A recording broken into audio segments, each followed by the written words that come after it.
of Communication, Information, and Media.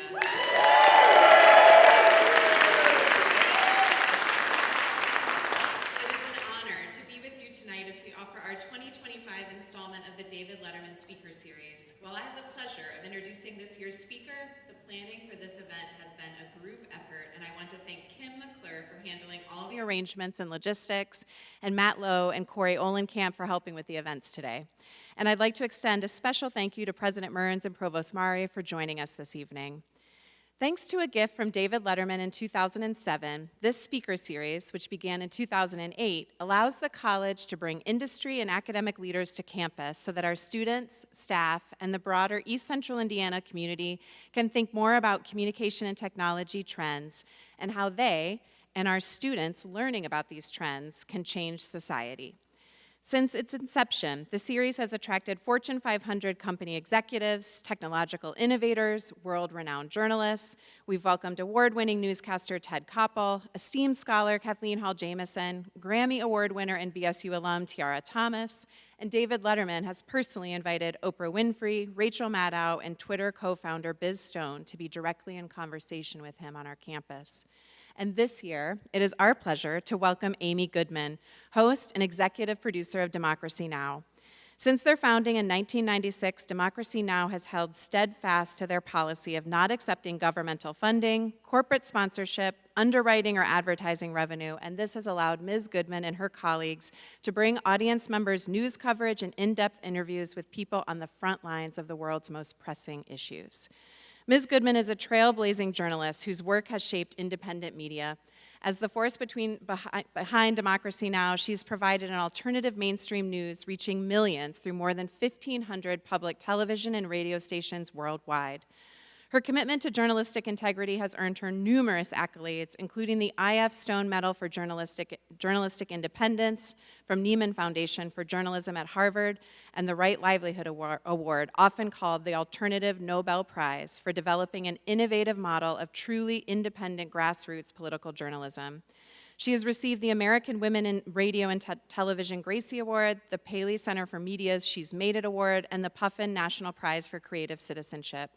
Her reporting on East Timor and Nigeria has won numerous awards, including the George Polk Award, the Robert F. Kennedy Prize for International Reporting, and the Alfred I. DuPont Columbia Award.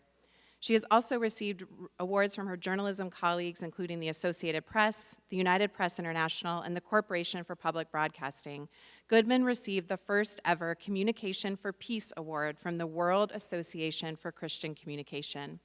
An accomplished author, Goodman has co-authored 6 New York Times bestsellers. Her latest one, Democracy Now!, 20 Years Covering the Movements Changing America, looks back over the last 2 decades of Democracy Now! And the powerful movement and charismatic leaders who are reshaping our world.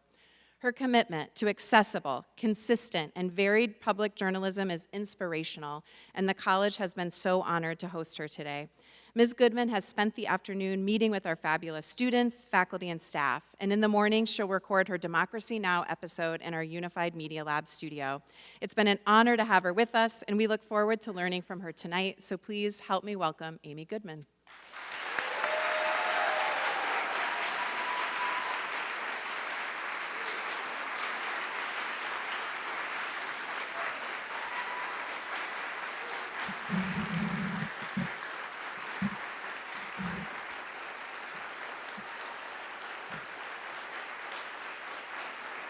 Thank you. Thank you. It's a great honor to call you Dean. I'm thrilled to be here in your first week, Dean McAuliffe, as you assume this position. And what an amazing media center you have here at Ball State. I am utterly impressed. I also want to thank Jeff and Jennifer Mearns for hosting the event just before this speech. I'm really thrilled to be at Ball State. I was saying to folks before that Democracy Now! Broadcasts from Chelsea and Manhattan. Tomorrow we're broadcasting from Ball State to,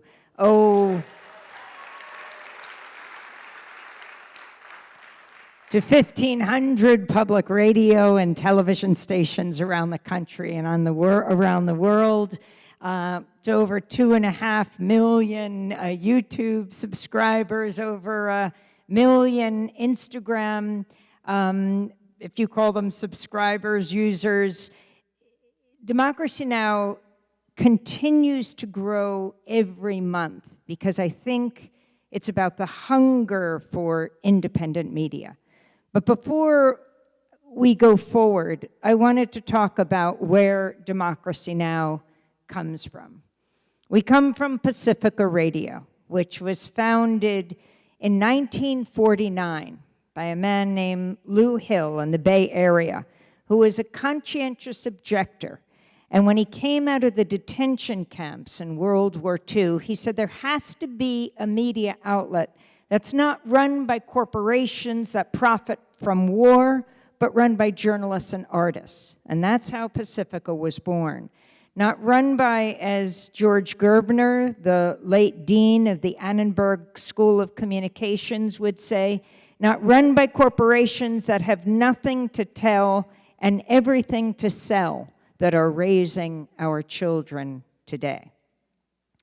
KPFA went on the air in Berkeley, California in 1949, KPFK in Los Angeles, 59. My station in New York, WBAI, went on the air in 1960.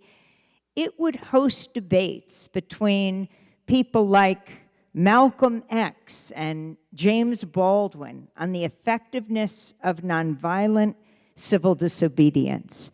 Then WPFW in Washington, Jazz and Justice Radio. But just before WPFW, KPFT went on the air in 1970. Houston, Texas, the Petro Metro. It goes on the air, and within a few weeks, it was blown up. The Ku Klux Klan strapped dynamite to the base of the transmitter and blew it to smithereens. It took a few weeks, but KPFT got back on their feet. They rebuilt the transmitter. They went on air. And I think it was right in the middle of Arlo Guthrie's song that they were playing, Alice's Restaurant. They blew it up again with 15 times the amount of dynamite. And I thought that was a great song. But anyway, now it took months to go back on the air. And in January of 1971, Arlo Guthrie came back to Houston. The media covered this now. He finished his song, and KPFT went back on the air and continues today. I can't remember if it was the Grand Dragon or the Exalted Cyclops, because I often confuse their titles. But he said it was his proudest act, right, to blow the station off the air, because he understood how dangerous Pacifica is, how dangerous independent media is. Dangerous because it allows people to speak for themselves. And when you hear someone speaking from their own experience, whether it's a Palestinian child in Gaza, as we had on today, her arm just blown off in an Israeli airstrike, or an Israeli grandmother also deeply despairing the violence right now that's being perpetrated in Gaza. We've interviewed so many Israeli peace activists.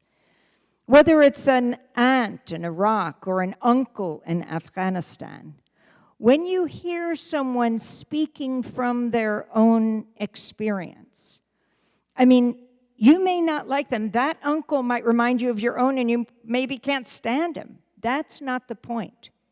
But when you hear someone speaking from their own experience, it makes it much less likely that you'll want to destroy them.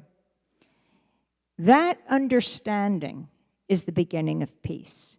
I think the media can be the greatest force for peace on earth. Instead, all too often, it's wielded as a weapon of war, which is why we have to take the media back. And how important it is to hear the voices of people who are being detained right now, who are being disappeared, or when they can't tell their own stories, to tell those stories until they can tell their own. My colleague who's here with me today, Dennis Moynihan, my colleague at Democracy Now! And co-author of a column we do in newspapers and websites around the country that we've done for more than a decade. We write a weekly column. And just this past week, we wrote a column headlined, "First They Came for Mahmoud Khalil." The Trump administration's nationwide roundup of international students accused of holding opinions it dislikes is picking up speed, sowing fear, separating families, and driving people to go underground or out of the country. This targeting appeals to President Trump and his followers as it bolsters three pillars of the MAGA movement. It attacks universities, long reviled as a source of liberal power. It fuels the anti-immigrant fervor long promoted by people like, well, Trump advisor Stephen Miller. Thirdly, by targeting Palestinian solidarity activists on campus, it amplifies the false narrative that criticizing the state of Israel is anti-Semitic. I speak as the daughter of an Orthodox rabbi. I grew up in the Jewish community of New York. My mother and my aunt went to Hebrew school throughout their lives, and I did as well, and learned so much about the righteous. Especially, I was taken by the stories of those people who weren't Jewish, who risked everything to help Jews, like my family members, many of whom I lost, or my family lost before me during the Holocaust. I take anti-Semitism extremely seriously. But the amplifying of the false narrative that criticizing the state of Israel is anti-Semitic, even though so many of the protesters across the country are Jewish on college campuses. It simply enables the attacks on academia while providing cover for Israel's resumed ethnic cleansing in Gaza. History teaches us that standing by silently as others are disappeared is a failed strategy, as the next person grabbed off the street by masked agents of the state may be you. Mahmoud Khalil, a Columbia University grad student until last December, was the first arrested that we know of on March 8th. He was a legal permanent resident of the United States. He had a green card. Now that's been revoked. His wife, a dentist, Dr. Noor Abdullah, is a U.S. citizen who's about to give birth any day now to their first child. 8 months pregnant, she filmed her husband's arrest in the vestibule of their Columbia University housing. As she spoke to his lawyer on the phone, she tried to learn the identities of the arresting plainclothes agents as they dragged Mahmoud to an unmarked car. Mahmoud had joined the Palestine Solidarity protests at Columbia University last spring, and he was accepted by both the protesters and the Columbia administration as a negotiator between the two. He thus had a prominent public role in the first major protest encampment against Israel's ongoing assault on Gaza, which sparked similar encampments nationwide.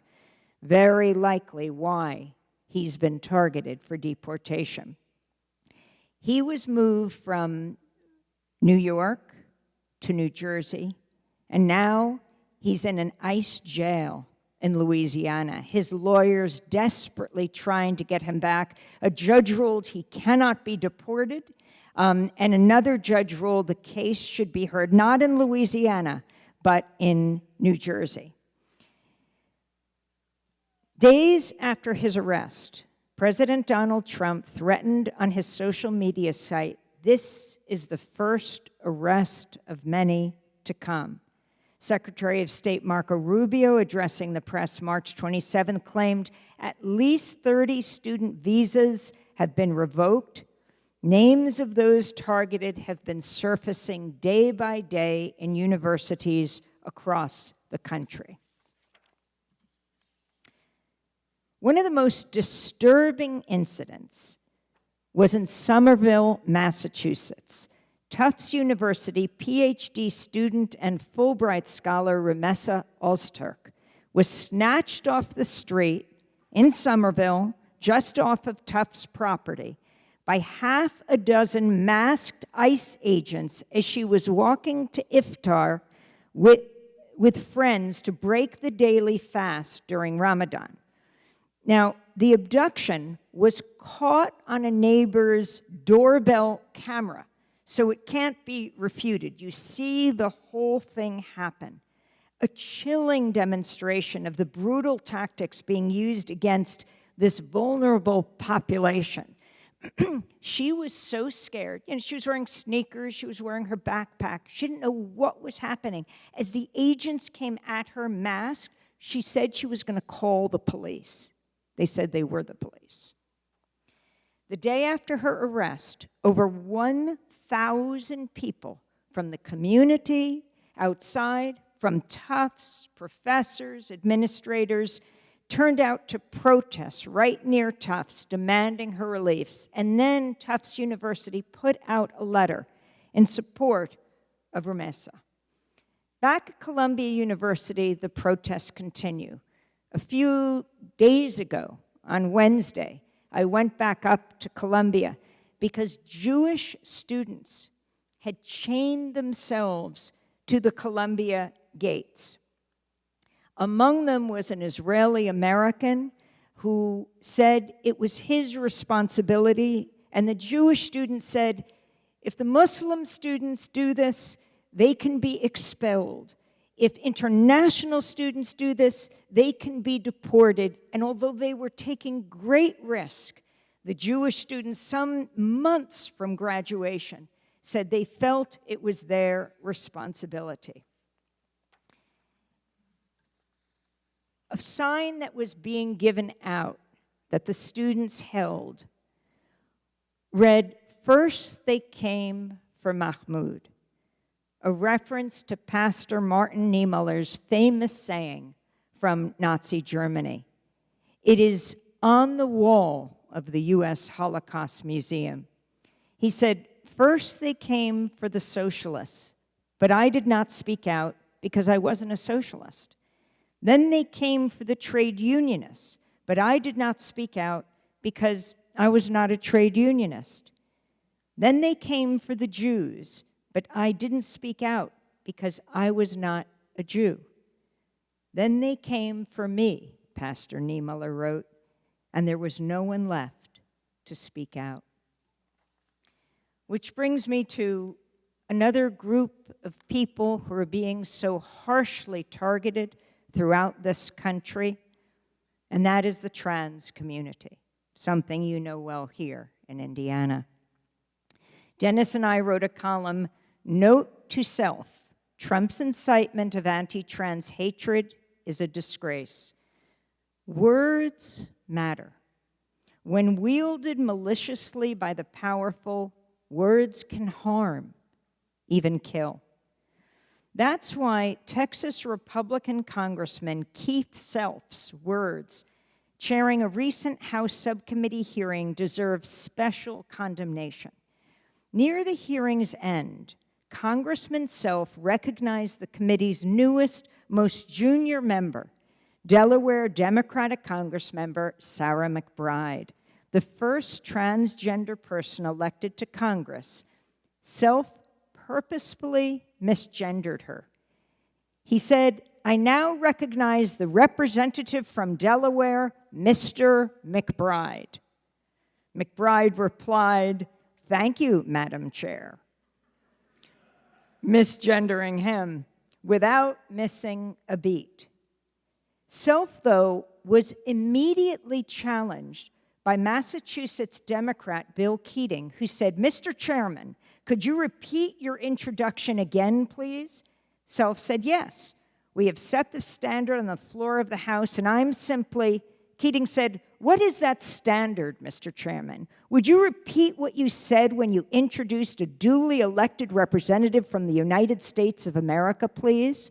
Congressman Self said, I will. The representative from Delaware, Mr. McBride. Keating said, Mr. Chairman, you are out of order. Keating was incensed, asking, Mr. Chairman, have you no decency? Keating added, you will not continue with me unless you introduce a duly elected representative the right way. Self quickly adjourned the hearing. His attempt to demean McBride was the latest abuse heaped on her since the November election win, flowing from President Trump's constant incitement of anti-trans hatred to rally his MAGA base. Since Trump's inauguration, he's issued at least 8 executive orders and memoranda targeting trans people. Back in July of 2023, speaking on Democracy Now! Early in her congressional campaign, Sarah McBride anticipated the hostility she'd face if elected. She said, let the pettiness of these far right-wing politicians contrast with our focus on progress. Let their cruelty contrast with our compassion. And she said more things. But laws targeting transgender people are being debated in state houses nationwide. The latest data from Trans Legislation Tracker lists 738 bills in the 2025 pipeline, federally and in every state except Vermont. Of these, 22 have become law, 39 have failed, and 677 are still under consideration. The number of such bills being introduced has shot up exponentially in recent years. This targeting fuels violence against trans people. While statistics are scattered and incomplete, over the last decade, at least 200 trans people have been murdered in the United States, mostly trans women of color. But there are remarkable success stories amidst the deluge of hate. Zoe Zephyr, a trans woman elected to the Montana House of Representatives, last week she spoke, or when we wrote the column, she spoke against one of the session's 24 anti-trans bills, one targeting drag story hours and other performances. She said, here I am again to rise on another bill targeting the LGBTQ community. At its very core, drag is a beautiful art. Drag is a deep history in the country. It led to the police raiding an LGBTQ bar in New York and to the Stonewall riots, one of the most important civil rights moments in my community's history. My life is not a fetish. My existence is not a fetish. I was proud a month ago to have my son up in the gallery here. Many of you on the other side met him. When I go to walk him to school, this is not a lascivious display. This is not a fetish. This is my family. This is what these bills are trying to come after, not obscene shows somehow getting in front of children. We have laws for that. This is a way to target the trans community. Please vote no, she said. Next, a Republican legislator, also a mother, joined Zephyr in opposition to the bill. Ultimately, 13 Republicans joined the Democrats, defeating the bill.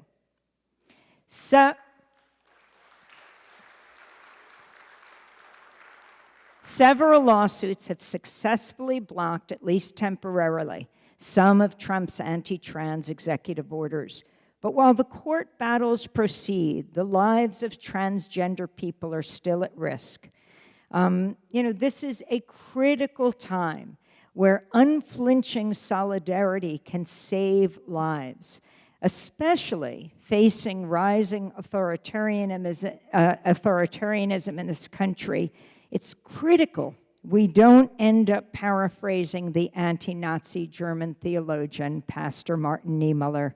First they came for trans Americans, but I said nothing. then they came for me. And this is the power of independent media. And frankly, as I think was shown with Zoe's effort in Montana, compassion crosses the political spectrum.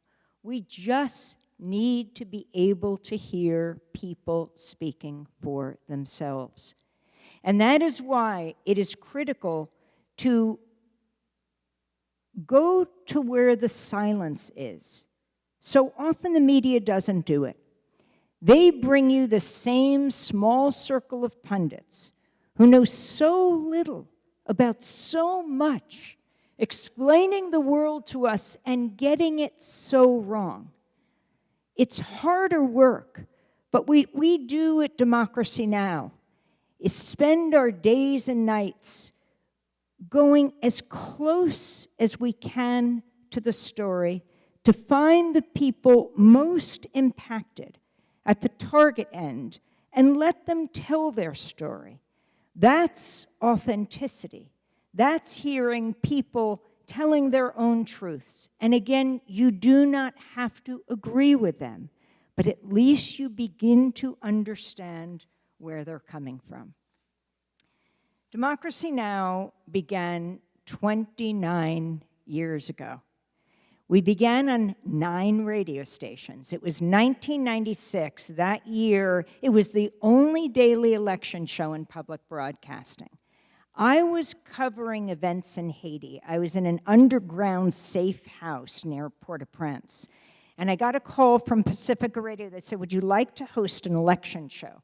And I thought, here in Haiti, people are gunned down when they go to the polls. When people announce for president or to be a legislator, they often can be gunned down. Yet most people voted. In the United States at that time, most people didn't vote. And I didn't think it was because of apathy, but I wanted to find out why. What people were involved with in their communities, and what a better way to do it than to use the primary system, state by state, to see what people were doing. Because it really matters who leads this country at every level. I was once interviewing a woman from Guyana, and you know, we use the great music breaks to move out guests and bring in the new segment, move in guests. And so we were talking about Guyana, and it was the end of the segment, and I said, okay, that you can go, because we were bringing in guests to talk about the US election. And she said, oh, I'll be staying for this conversation. I said, I don't understand. Why would you stay for the vote around the US elections? And she said, because I think everyone in the world should get to vote for president of the United States. And she was making a very important point, which was that the US is the most powerful country on earth. What happens here matters. And so people's engagement in this country is an awesome responsibility. That is why media that lets people and breaks down borders between states, between countries across the world, is absolutely critical. Media is the oxygen of a democratic society, which is why I'm so deeply concerned about the targeting of the media today in the United States.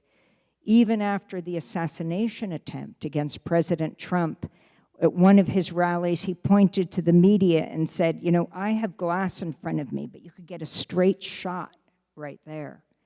That is terrifying. It is our role not to win a popularity contest. We're definitely not going to do that when we're taking on those in power. But that is the role. That's why we have a First Amendment, and that's why it's so critical you have your center here at Ball State, and why young journalists are the hope of the future. I wanted to talk about covering the climate issue and talk about it through indigenous movements in this country. In 2016, Democracy Now! Went to North Dakota to cover the standoff at Standing Rock. I have to admit, we relate to it. We talk to people on the phone or in studios around the country before we actually went Labor Day weekend of 2016. The great informal historian of the Standing Rock Sioux, who has since died of cancer, was named LaDonna Brave Bull Allard.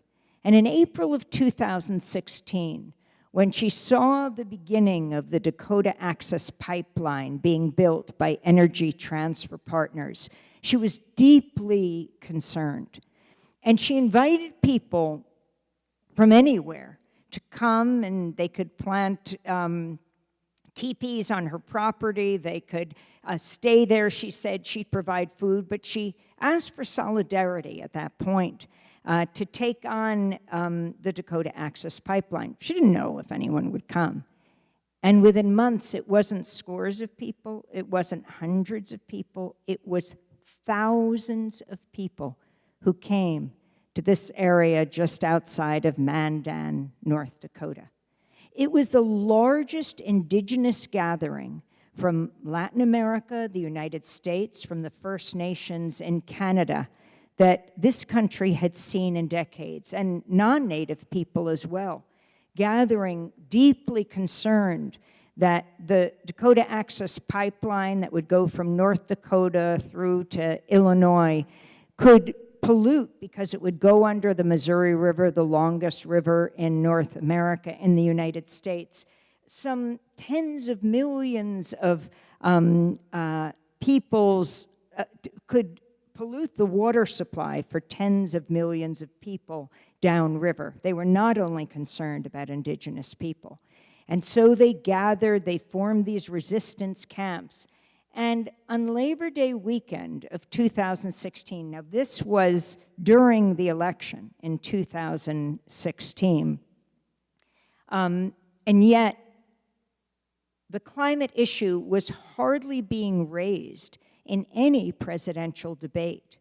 So Democracy Now! Went to North Dakota. We were covering the various protests. And on Saturday of that weekend, we followed a group of people with our camera who had gone onto a site they considered their sacred burial ground.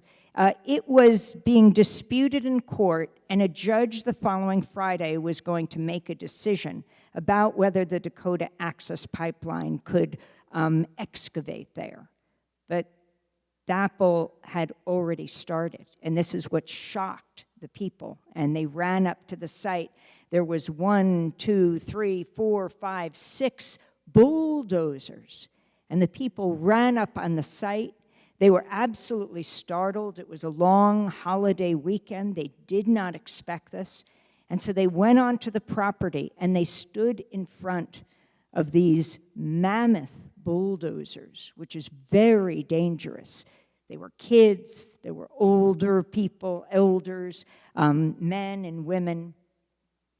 And by standing there, the bulldozers pulled back. 1, 2, 3, 4, 5, 6 of them pulling back.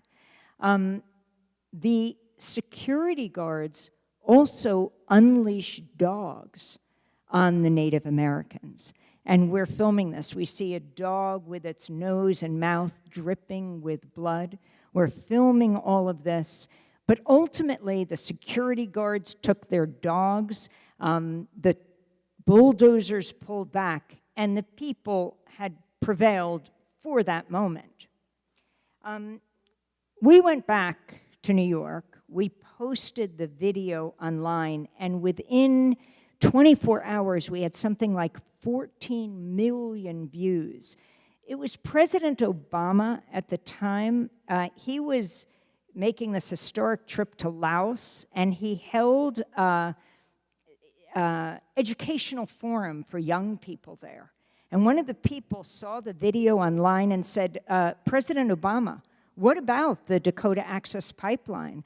And asked about the fact, were the Native Americans consulted and what was happening? He said he would have to come back to the United States and discuss it at the White House. He did come back, and we did hear that he saw the footage of the dogs, and it wasn't lost on the first African-American president of the United States, the image of dogs being sicked on people who were protesting. We go back to New York. Friday, the judge was going to rule. Thursday night, I didn't know this at the time, but North Dakota authorities issued an arrest warrant for me. I didn't know this. And after the show on Friday, I caught a plane to Canada. I wasn't fleeing. I was invited to speak at the Toronto International Film Festival. After the showing of a film about the great journalistic muckraker I.F. Stone, you know, he had said to students, if you can remember 2 words, remember governments lie. If you can remember 3 words, remember all governments lie. And that was the name of the film, this great documentary I encourage people to see. And it was about I.F. Stone's life and taking on the powers that be. And then it talked about who continued that tradition. And among the news organizations they followed was Democracy Now! So we spoke after the film. I went with my colleague Noreen Sheikh. And the next day, I was invited to the University of Toronto to address faculty and students. And it was a packed room, and I got up to speak, and I always have my phone in front of me. And just as I was speaking, I looked down, and it said, "You're under arrest." Now remember, I didn't know there was an arrest warrant issued for me. And I thought, oh my God, these students are so smart. Someone has just hacked my phone and they're doing something silly to, you know, but I look and it's a North Dakota number. So I thought, okay, this might be a little more serious than I was thinking. And I was out of my own country. I was out of the United States. Maybe soon Canada will be part of the United States. I don't know. But at that time, that was a national border. And I thought, if in fact this is true, I better get back to the United States right now so I could beat the arrest warrant going into the system. So I didn't say anything because I didn't want to call attention to this, and I just looked up and I said, could someone call me a cab? And I got in the cab, I raced to the airport, and I did make it back to New York. I know what happens. I mean, if you're not necessarily arrested if there's an arrest warrant out for you, but if you have to deal with police or border guards and an arrest warrant is in the system, that's when you can be taken. So I got back to New York and I learned this was actually true. They had issued an arrest warrant for me because we had filmed what had taken place. Now, I thought this is critical to challenge because, you know, we have institutions behind us. For example, Democracy Now! That is growing all the time in the number of people who are tuning in, listening, watching, reading. But what about young people who feel something critical is happening? In this case, it was in North Dakota. They want to just go there and document what's happening. I don't want them to think you automatically get put in jail because no one will become journalists. So I felt we should return, and I should challenge this because obviously this was a message to more than me. It was a message to journalists, do not come to North Dakota. So a few weeks later, we got back on the plane. We were flying into Bismarck, North Dakota. And as we landed, I called my North Dakota lawyer, not that I had one before. And I said, is everything okay? What's going to happen? And he said, they've dropped the arrest warrant for you because, you know, this was getting a lot of attention now. And I said, oh, thank God. And he said, but they have issued a more serious one. They're charging you with a felony. I said, with a felony? With riot. And I said, me? I mean, we were just covering this. I am a one-woman riot? And I said, how much time do we have? And he said, what do you mean, how much time? He said, well, you'll be arraigned on Monday. I'd already landed. I was in North Dakota. And so I said, okay, 2 days to cover the protests, and then I'll turn myself in. So we covered the protests, and we then had to broadcast, and we broadcast across the street from the Mandan jail, the courthouse, and in between was the 10 Commandments on the property. And I interviewed the chairman of the Standing Rock Sioux, Dave Archambault, at the time. And I asked him if he had been arrested. And very early on, they had engaged in civil disobedience. And I asked what happened. Not that I was just personally interested, but he said, you know, I was arrested. They strip searched me. They put me in an orange jumpsuit. And then I interviewed Dr. Sarah Jumping Eagle. She was the pediatrician on the Standing Rock Sioux Reservation, deeply concerned about the health of the children, one of the first to be arrested months before. And I asked what happened to her. Same thing, strip search, put in an orange jumpsuit. I mean, how much humiliation can a people take? And so after the broadcast, more and more people came. I was going to cross the road for my arraignment. And now everyone was covering this. I mean, New York Times, BBC, Los Angeles Times, Vogue magazine. I mean, and you can see, really? Why? But because there was an absolutely critical principle. And with that much attention, and this is what shows when the media sheds a spotlight in the right direction. And that is on the issue that the indigenous people were fighting for many months. And then I got a call from public radio, the host there, who knew every player in North Dakota, and he said, the judge won't dare sign off. They're dropping the new charge against you. There's too much attention here. And not only were the charges against me dropped, but those that were going to court that day, Native Americans, many of them had their charges dropped as well. It is absolutely critical that the media be there on the ground. It's why it was critical this week when, on April 5th, I hear that right here there was mass protest. In over 1,400 places, not only in this country but around the world, I interviewed a rabbi who was walking down the streets of New York. Up to 100,000 people protested in New York. And she was challenging on the issue of the equation of anti-Semitism with criticism of the Israeli state. She herself, as a rabbi, was challenging this and said, I know anti-Semitism. And she said, and I know when it's dangerous to weaponize it. And just hearing these voices, which takes me to covering East Timor. I mean, I bet many of you have never heard of East Timor. My little niece, when she was 6 years old, when I was covering this decades ago, I asked her, have you heard of East Timor? And she said, she grew up in Baltimore, I've heard of Baltimore. And I said, sort of a combo of Ball State and East Timor.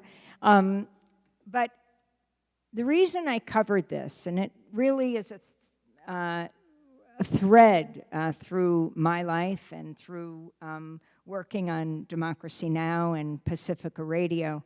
I should say, before I get to Timor, that Democracy Now! Began on those 9 stations in 1996. In 1997, NPR was going to broadcast the voice of Mumia Abu-Jamal. He was on death row at the time. He was convicted of killing a police officer. He said it was a crime he didn't commit, but he was on death row. And NPR, interestingly, was going to broadcast his commentaries. The editor at All Things Considered said they were some of the finest commentaries, they had recorded them, she had ever heard. Not about his case, but about what it means to be behind bars, and what that life is like. But there was so much attention paid. They did hold I think they held a news conference, and they announced they were going to do this, and the Fraternal Order of Police was very upset about this, and they locked the tapes away, and they decided not to move forward. And as I said, we're not here to win a popularity contest. We're here to bring out the voices of people you would not usually hear, or to talk about issues that don't get discussed on all sides of the bars. I mean, we decided it was then up to us to broadcast his voice. We went with the Prison Radio Project. They went into the prison, recorded more commentaries, and we announced we were going to air these commentaries.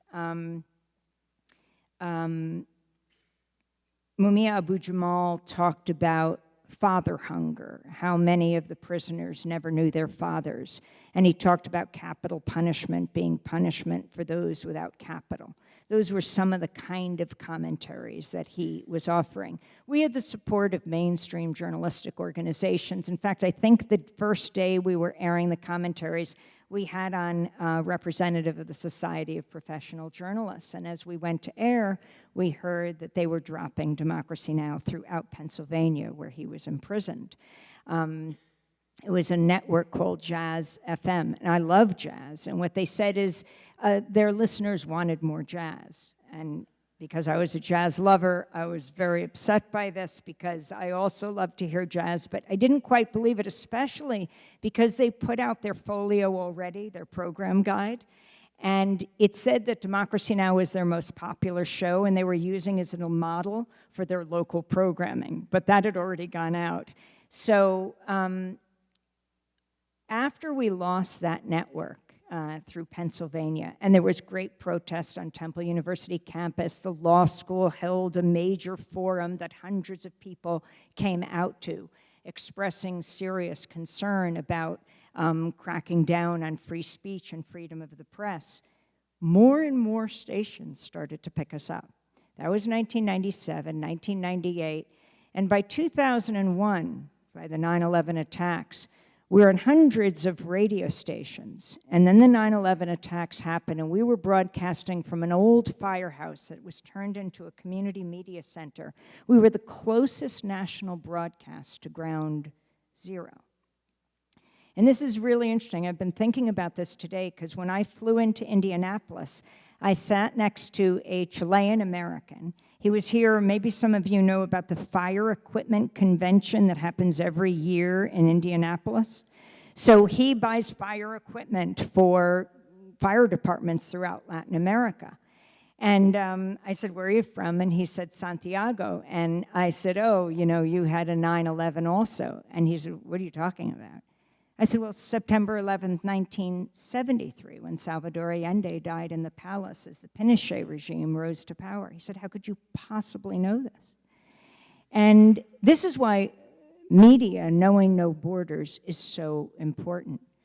Well, aside from studying this, on September 11th, 2001, the day of the terror attacks in New York, on that day, we were broadcasting, that time, now we broadcast 8 to 9, then we were broadcasting 9 to 10.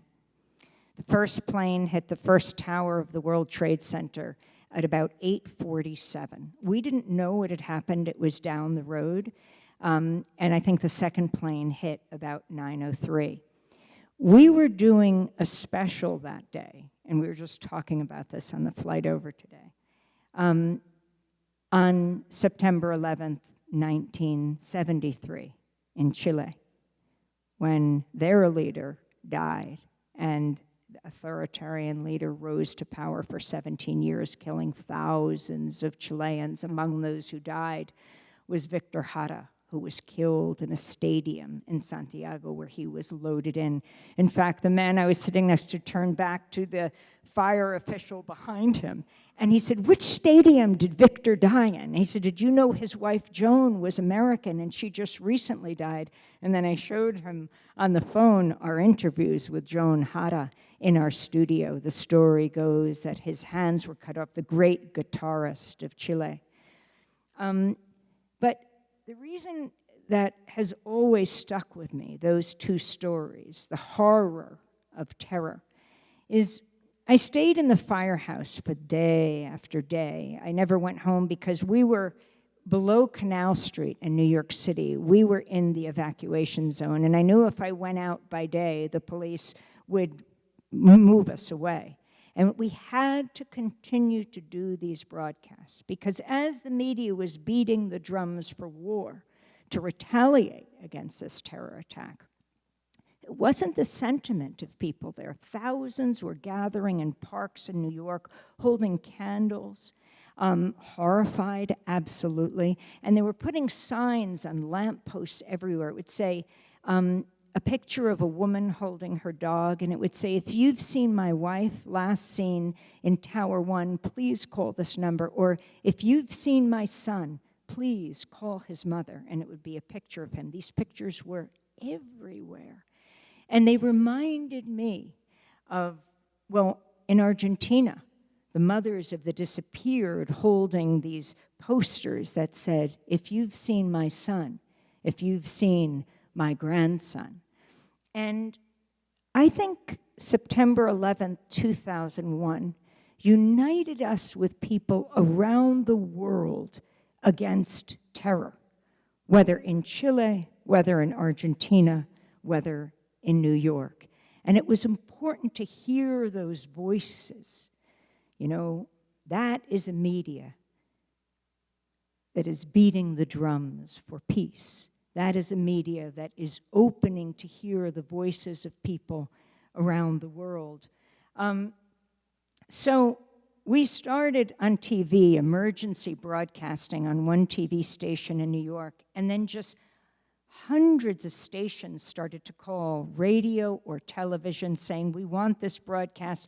I mean, the FedEx guys or UPS guys, we didn't want it to be snail mail because it was breaking news, it was a daily show. They looked like Santa Claus carrying garbage bags filled with their video cassettes every day to send them out so they could reach stations around the country the next day. Until we grew to this point of 1,500 stations and also translating our headlines into Spanish. That's the growth of Democracy Now! That's the growth of democratic media working with other independent media around the world. And so it takes me to East Timor, not Baltimore.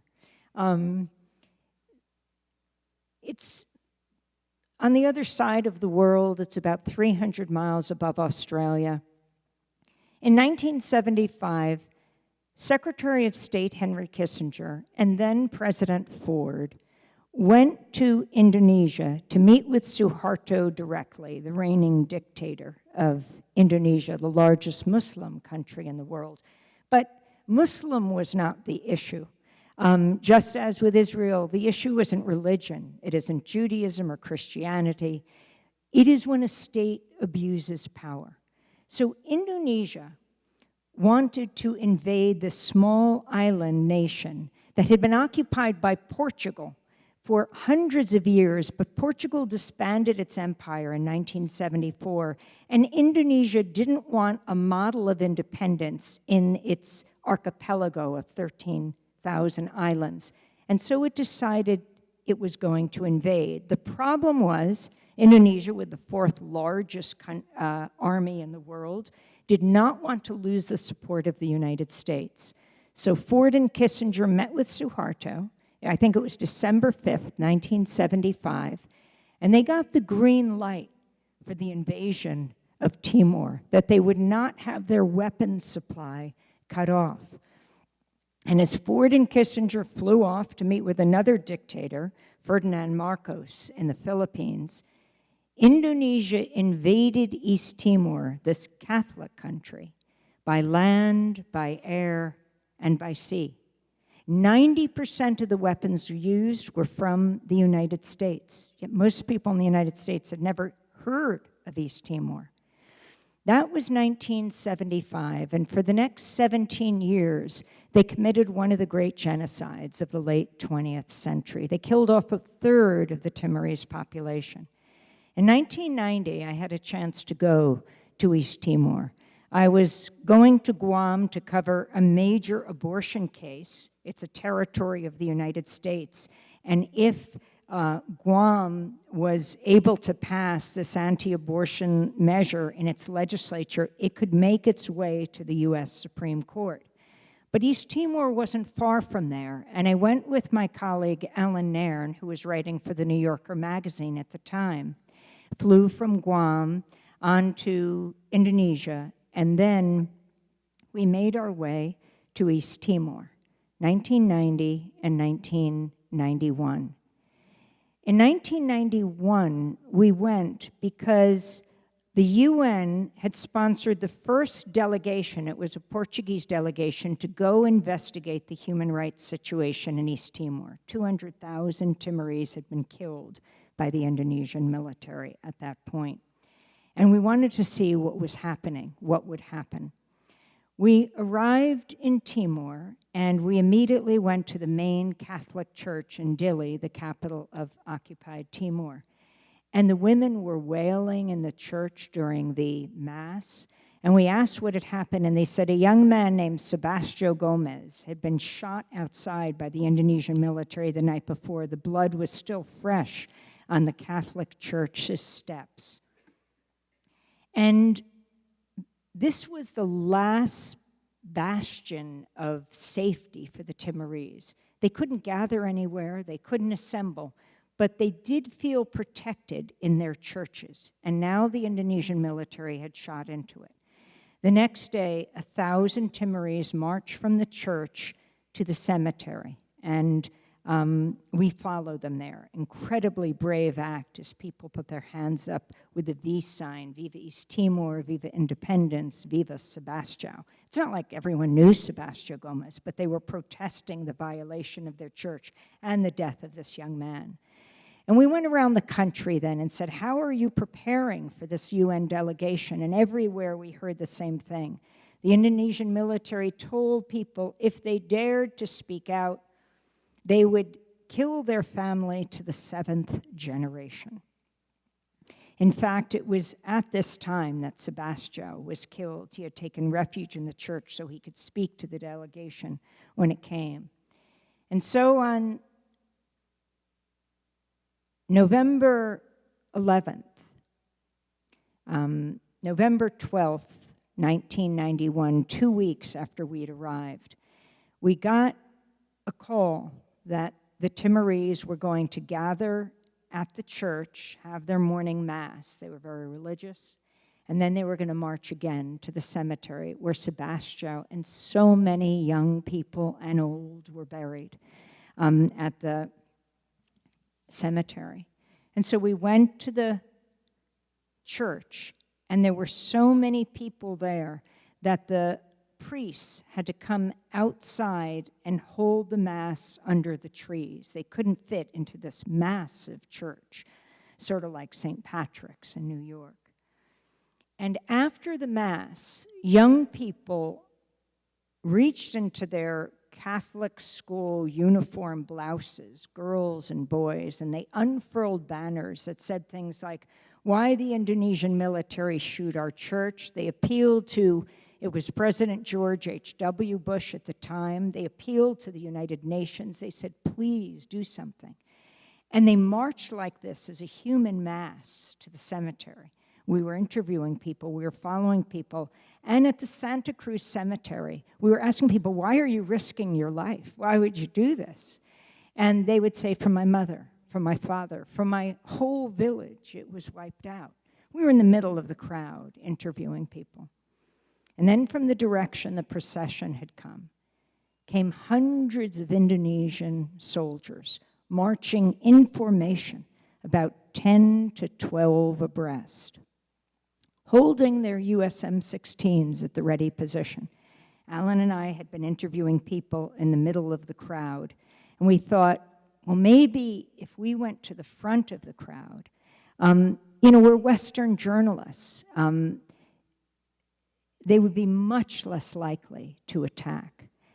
And usually we hid our equipment so that we wouldn't endanger Timorese. But this time, I held up my microphone like a flag.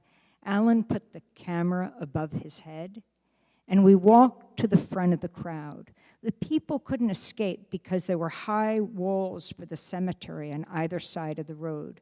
The soldiers marching up, we came forward in front of the people. I was holding the mic up like a flag, Alan was taking pictures, and they swept around the corner, and without any hesitation, without any provocation, they swept past us, and they just opened fire on the crowd, gunning people down from right to left. The first to go down was a little boy behind us with his hands in the V sign. Then a group of soldiers came at us. They were screaming. They wanted to know where we were from. Now, we knew what had happened to a group of Australian journalists right before the December 7th, 1975 invasion. They were in a town called Balibo, and the Indonesian military found these Australian broadcasting and other Australian reporters, a group of 5 of them. They lined them up against a house, and they executed all of them, knowing full well that they were press. The Australian government hardly protested. We believe because Australia and Indonesia would then sign the Timor Gap Treaty, dividing up Timor's oil between Australia and Indonesia. Oil is the source of so much pain in the world. And so now, 17 years later, as they shouted, "Australia, Australia," they had taken my microphone and beat me to the ground. Alan jumped on top of me to protect me, and they took their USM-16s and they slammed them against his skull until they fractured it. So we were laying on the ground. Alan was covered in blood, and they shouted, "Australia, Australia." We knew what that meant, and we said, "No, America, America." We were from the same country their weapons were from. They would have to pay a price for killing us that they had never had to pay for killing the Timorese. They had the guns at our head in firing squad fashion. I was wearing a skirt, and I pulled my passport out and threw it at them.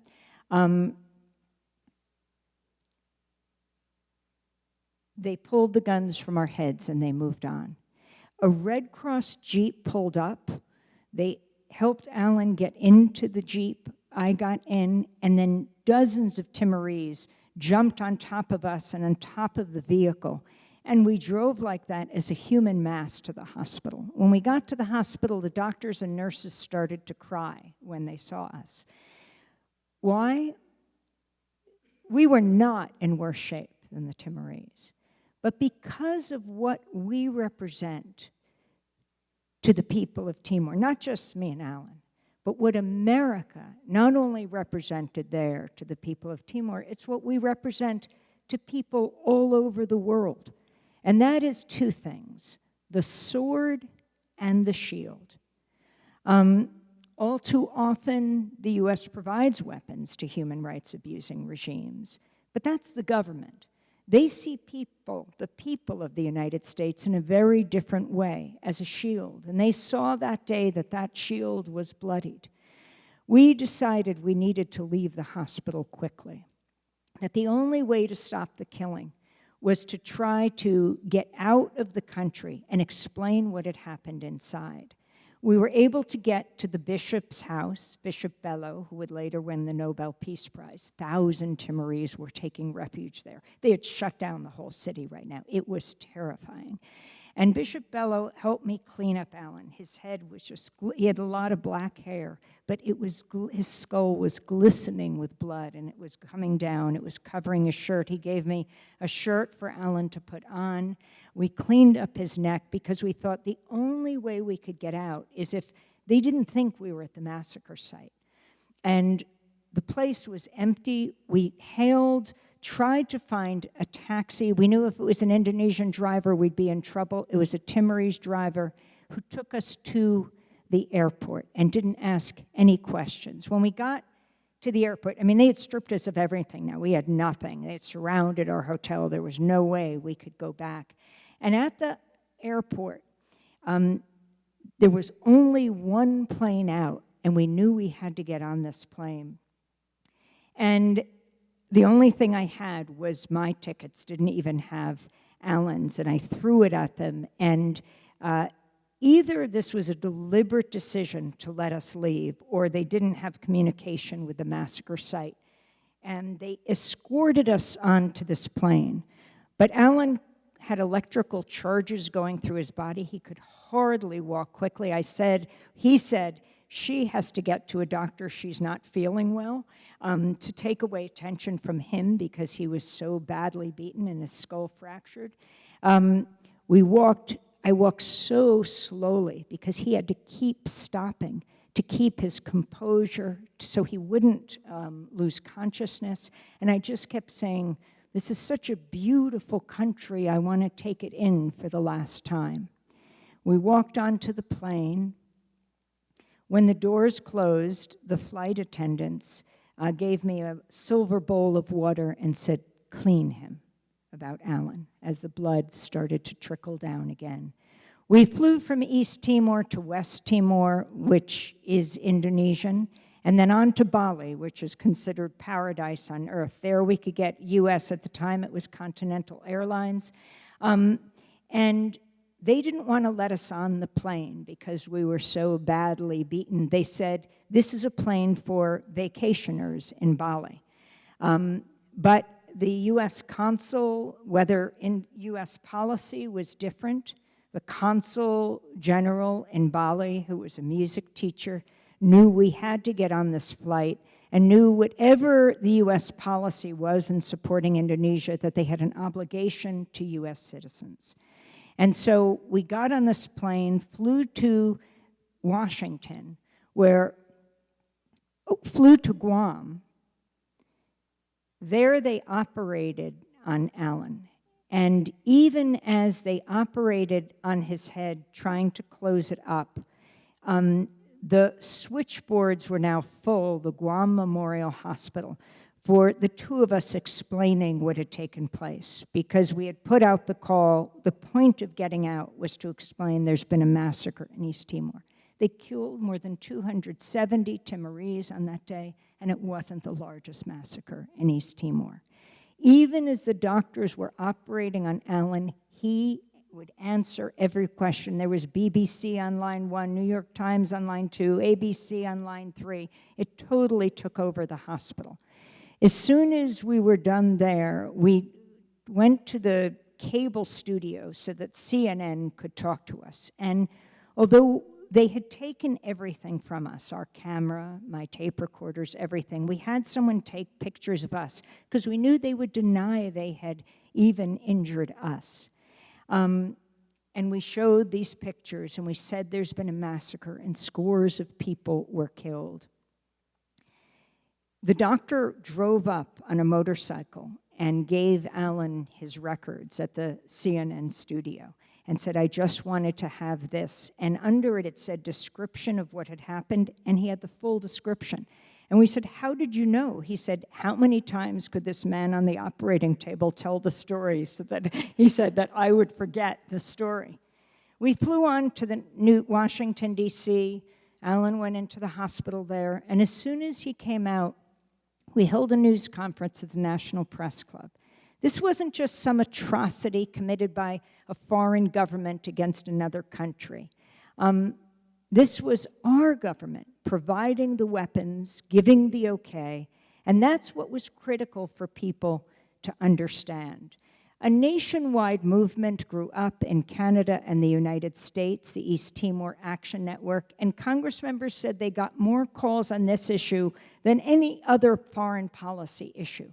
And this was because people of conscience cared. It went back to that woman in Guyana talking about how powerful the United States is.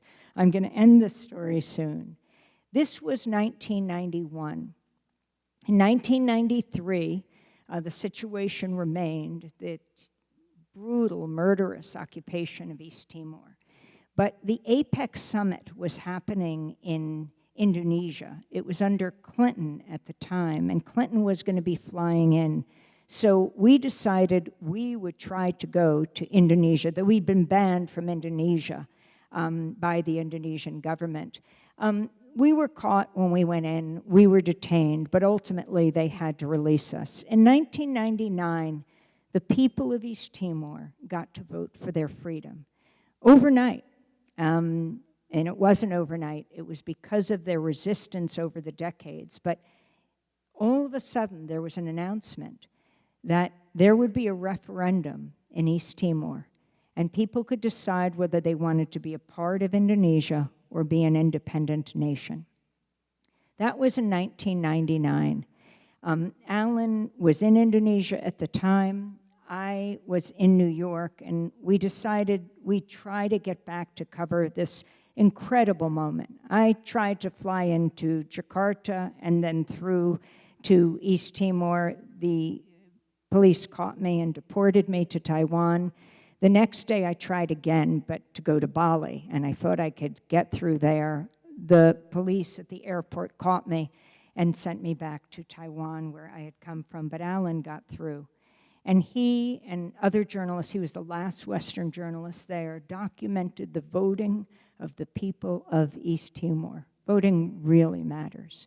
People were brought on stretchers, their last breath, to vote for their freedom. Indonesia killed 1,000 more Timorese during that vote and essentially burned East Timor to the ground. But the people won their freedom. For 3 years, the UN ran East Timor. And then in May of 2002, East Timor became an independent nation. I was able to get in through Australia. Alan came in through Indonesia. And we covered this incredible moment on the Pacifica Radio Network, the only network in the United States that was covering this. It was midnight. And Shanana Gusmao, the rebel leader of East Timor, who'd been imprisoned by Indonesia for years, and they had invited the Indonesians to come, as they did leaders from all over the world. President Clinton was there, in fact. He ascended the podium, and he spoke in 4 different languages, putting everyone to shame. And they unfurled the flag of the Democratic Republic of East Timor. There was this fireworks display. 100,000 people came out to Tasitolo outside Dili to celebrate this moment. You could see the light of the fireworks reflected in their tear-stained faces. The people of East Timor had prevailed. They had resisted, and they won at an unbelievably high price, at an unacceptably high price. 1/3 of their population was killed.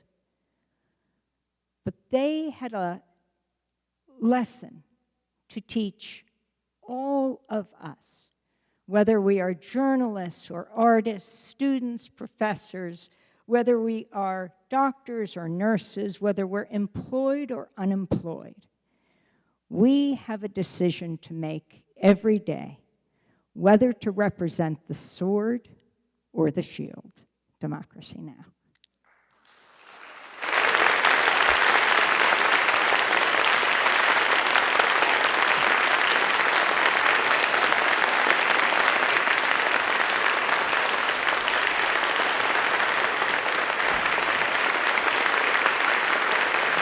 Thank you, everyone. Thank you.